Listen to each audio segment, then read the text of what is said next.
Do you set goals with your team, but you're not really that happy with the trajectory and the absolute momentum that you're achieving with those particular goals? And chances are they're probably feeling exactly the same. Sarah and I are really pleased, based on your feedback, to bring to you a 4-part series which spotlights elevating goal success. So often we think goal setting is really easy and we don't spotlight it enough. What we want to do, because we're so passionate in this area, is bring to you 4 factors that are proven to elevate success of your goal setting.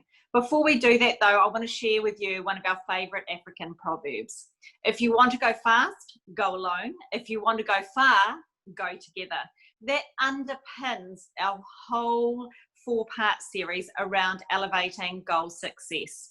There are 4 factors that we believe are absolutely critical to success. The first one is making sure that we collaborate. The second is specific. Third is making sure that we are absolutely fine-tuned and getting agreement, but also we've got that growth factor. Now, without that growth factor, we don't actually create a culture with growth mindsets. And so often people are wanting to change cultures, but they're not actually on a day-to-day basis living and breathing behaviours which create and support that growth factor. So you guessed it, today is all about kicking off with factor 1, which is all around collaboration. When we collaborate, when we have true collaboration in our culture and goal setting, what we achieve is connection. We achieve better engagement. People are more motivated and passionate.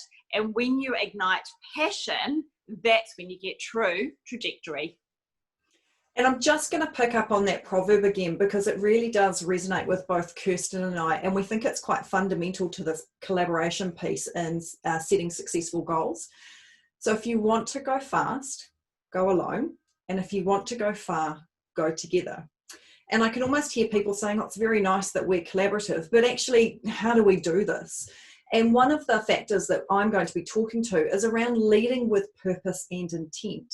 So we need to be very clear about what our roles and responsibilities are, even when we're creating goals. Because we have to make sure that the process is still collaborative, but actually as a manager, often I've still got outcomes that need to be achieved, but I need to decide how I'm going to bring that person on the journey. And it is really important that there's dual involvement in this journey, and that absolute desire and messaging comes across that we're in this together, because that's going to help drive, Kirsten's spoken about the culture of the business, but it's going to ensure the process is meaningful, that the goals are motivating, they're very clear, and for the participant, they're actually going to bring that level of satisfaction and achievement for them. And the one thing we need to make sure when we're keeping our people involved in the goal setting process is that we're focused on that individual being as successful as they can in even this part of the process. And yes, of course, we've got responsibilities and goals that we need to meet as well. But first and foremost, we've got to make sure that that individual is feeling successful in the collaborative stage of the process.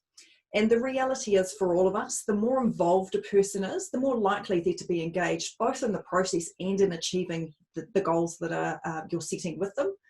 And that's simply going to lead to better results for the individual, for you as a manager, because you're likely to achieve your goals, but also for the organisation as well. And it helps shift that culture forward, and then everybody feels like they're achieving the best outcomes for everyone involved in the process. So you may be sitting there saying, oh yeah, I do that a lot. I collaborate with my team. I always get feedback, and that's fantastic. But you also might be sitting there going, oh, really? We don't need to collaborate. I've got big demands on me. I've got big goals or targets I need to hit. I just need my team to do it. The reason that you're probably sitting there, especially with the frustration side of things, comes down to your leadership style. Daniel Goleman is one of my absolute favorites, experts in this particular area. And when you look at his leadership styles, he identifies, based on his decades of experience, around the coaching leader. And the coaching leader actually makes sure, when they're goal setting through collaboration, that they're aligning the goals they're setting in conjunction with their team with the overarching business goals. And that means as a business, you do what Sarah just said, you achieve not from an individual, but a team, a department, and a business standpoint. Now, if you are sitting there and you're frustrated because you're not high up in that leadership or coaching leadership style, you might be on the opposite end of the continuum. So don't worry about that, but use that as a growth area for you so that you as a leader are developing through this process as well. So I want you to think about collaboration as a continuum. I'd like you to think of coaching down one end and direction or directive down the other end.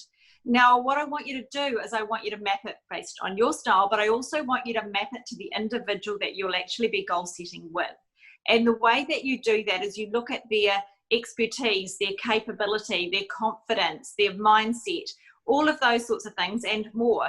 And you look at, in that given situation, setting that particular goal, where is it best for you to lead from? Is it best to lead from a coaching standpoint, like right down that end, or in the midpoint, so it's sort of coaching and directive, or maybe they're brand new to the role, brand new to your industry, and maybe it's down more the directive coaching collaboration side. In one conversation, you can oscillate along that continuum.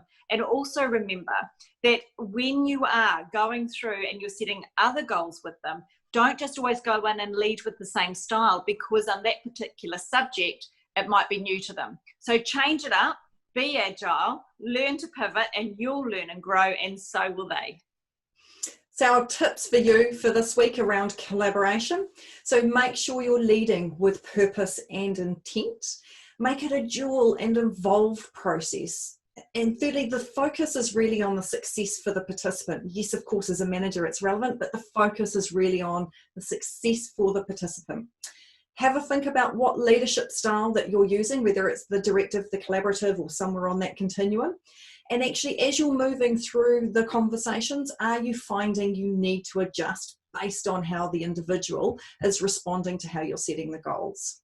Well, they're all the tips that we've got for you this week. We're looking forward to bringing you part 2 of our 4-part series around goal success next week. We hope you have an absolutely fantastic week.